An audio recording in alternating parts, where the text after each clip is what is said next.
ingredient list is down in the description box below this video. Now, let me go ahead and just start showing you this. Look, I got chicken halves, right? Excuse me, these are chicken breasts. And what I'm gonna do is I'm gonna get my knife and I'm gonna go ahead and slice them in half. All right, so I'm gonna go ahead and get that. And now, I got it here. What we wanna do is we just wanna half it. So I'm gonna come like this. And the reason I'm doing this, because we want it to cook and we want it to be, you know, to cook evenly.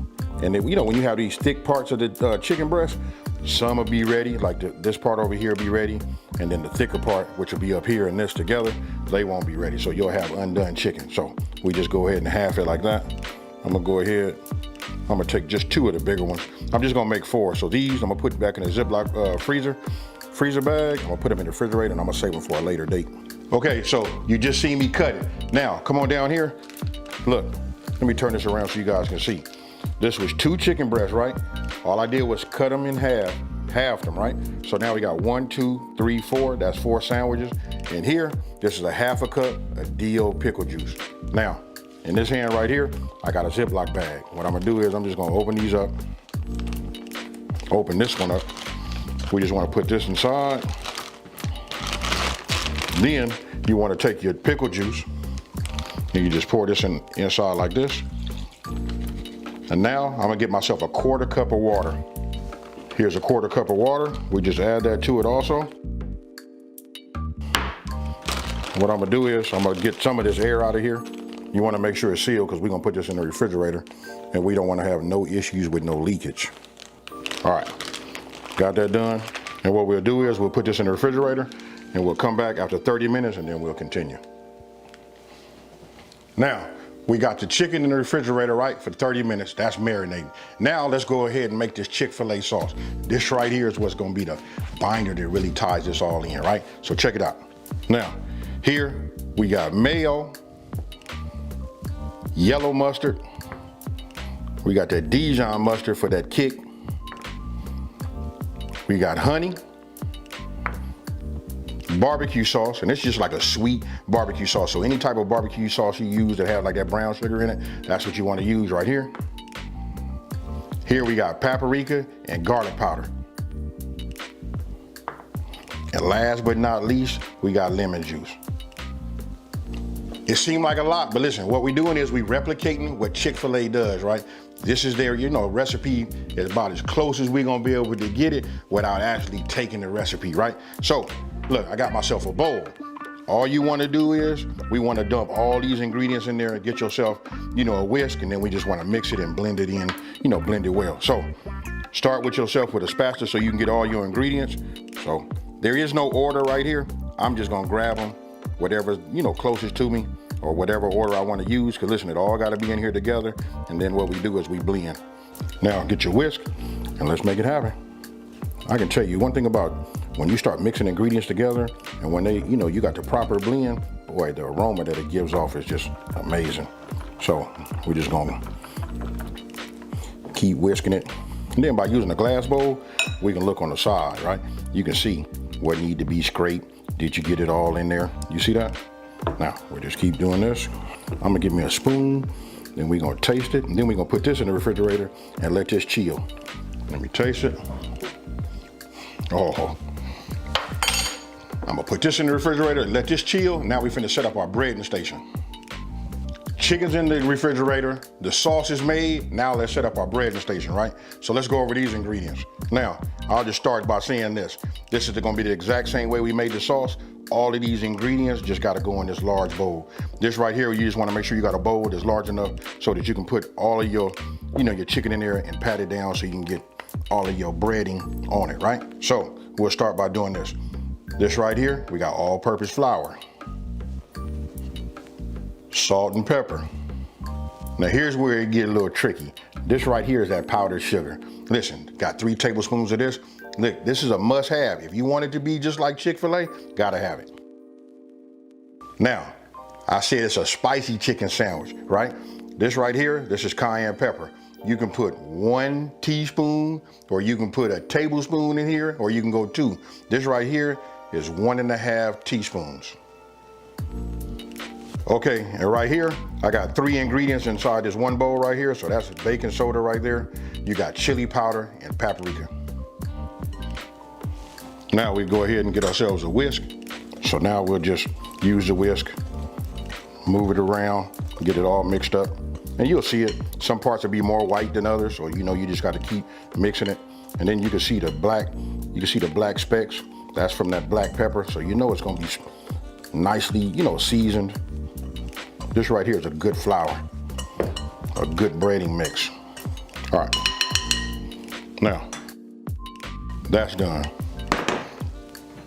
Now you take yourself a bowl, and this is where we're gonna get everything, our wet batter, right? So this is just milk. And then I got myself 1 large egg.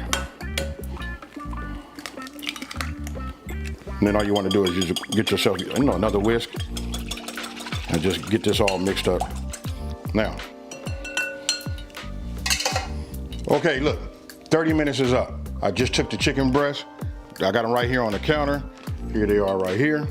Now look, we're gonna deep fry, right? So I gotta say this right here. I'm gonna show you, you know, another option. For myself, if you look right here, I'm gonna be using my deep fryer. This is my Tefal deep fryer. I can set my temperature to 350 degrees up here. Listen, and it's gonna maintain that. I don't have to worry about no guesswork, right? Now, I'm gonna show you, this is probably the way, because if you don't have a deep fryer, this is the normal way everybody's gonna do it. We're gonna use, you know, just a regular pot, but you're gonna have to get yourself a candy thermometer.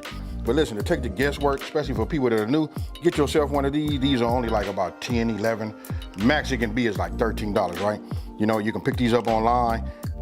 Candy thermometer, you can get 350. You got a pot, make sure you get a pot that's big enough too, so that when you put your chicken breast inside of here, you know it's gonna start splattering. You wanna at least make sure that some of your oil stay inside. Other than that, you're gonna have to go through that cleanup, wiping your stove, stuff like that. So this is an option. This is a good option. Sometimes you guys gonna see I do this also. But right now, like I said, I'm gonna be using my Tefal deep fryer, and we're gonna go from there. So look, I just got a pan. I put a cooling rack right over the pan, right? Because I'm gonna tell you why.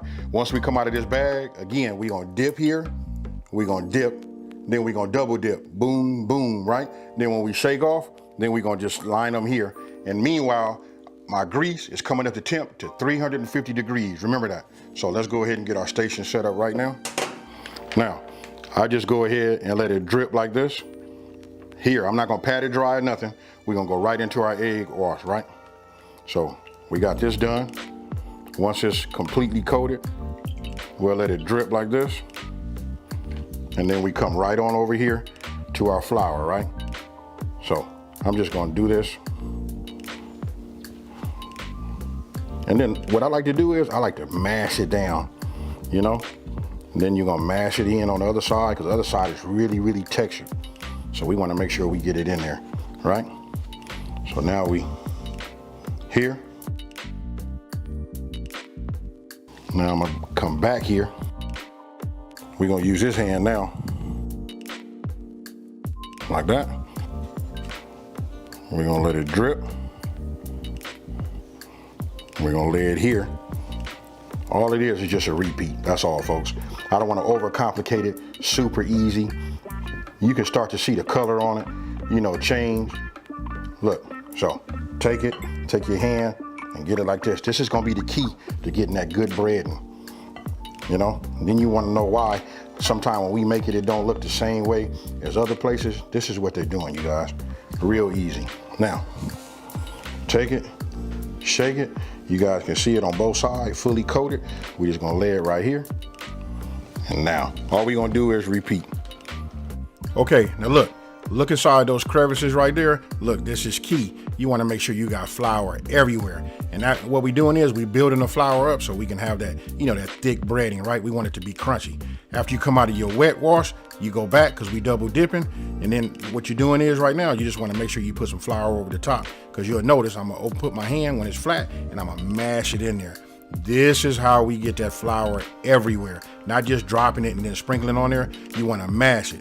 Just like what you see I'm doing right there. Look, there it is again. That is like, hey, listen, that's the key to having that thick, crunchy, you know, breading. Go ahead, shake it off. Once you shake off the excess, put it on your cooling rack, and then you repeat the process for as many pieces of chicken, you know, that you have. Everything is done. They breaded both sides, right?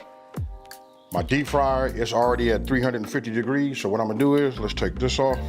So what I'm gonna do is, I'm gonna just take one of these like this, and the other one like this.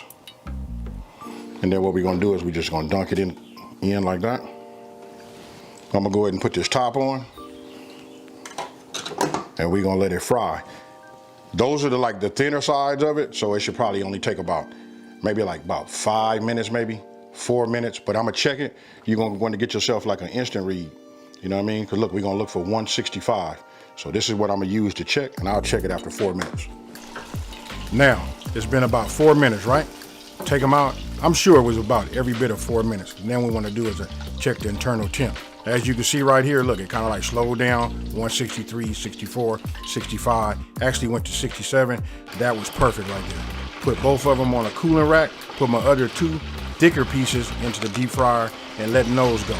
Now, those took about 7, almost 8 minutes for those to be, fully temped, right? Reach 165 with that, took those out. And then what you want to do is, listen, while they hot, you want to go ahead and add your cheese. That right there was a slice of that Gouda cheese. And this right here is just American. You know what? You just want to put that on there while it's hot and let it melt and do its thing. Okay, so you saw they temp just right. At 165, maybe on a little bit of the thicker part was looked like it said about 170. That's okay too. So now we're gonna go ahead and assemble. So I got my sauce, right? I'm gonna go ahead. Look, we're just gonna put a little bit here. And then I just take the back of the spoon. You know what I mean? To me, I like my burgers, any kind of sandwich or whatever, to be just like a little bit on the sloppy side. You know what I mean? I wanna know that I got sauce on there. What I'm gonna do is, we're gonna add just like they do. We're gonna put a few pickles on here, except for them little 1 or 2 pickles that they put on there. We're just gonna add a little bit more. Now we'll come with the lettuce. Now we're gonna come with the tomato. It's up to you guys. You guys can assemble them how you want to. I'm gonna put a couple of tomatoes on that one. When it comes to the meat, look, I got this one right here. This right here got that Gouda cheese. I'm gonna go ahead and just put that one right here on the top, just like you see right there. And then this other one right here, and I put it on there while it's hot so it can just melt, right? This one right here, this is just American. A slice of that American cheese. Now, we're gonna go to the top bun. And then if you guys wanna know, Chick-fil-A doesn't use a brioche bun. I don't believe they do. I think what they use is just like a regular hamburger bun. But for me, I gotta use a brioche. Since I've been turned on to it, that's all I like to use, And again, I like for me to know that I have some sauce on it. So that's it on the top. We just put this on like this. And you guys tell me what you think about that. Now you can look at that first one, the one that's closest to the camera. You know what I mean? You can see just how thick that is right there. So if you like it thick like that, you can cut your chicken like that. And then you can see the one to the left of that, right? That one seems to be just a little bit thinner, but I can tell you both of them were fire. Then we got this one right here. And there you have it. That right there, I'm just gonna say, that's Chick-fil-A Spicy Chicken Sandwich, down to the T. Outside of the bun.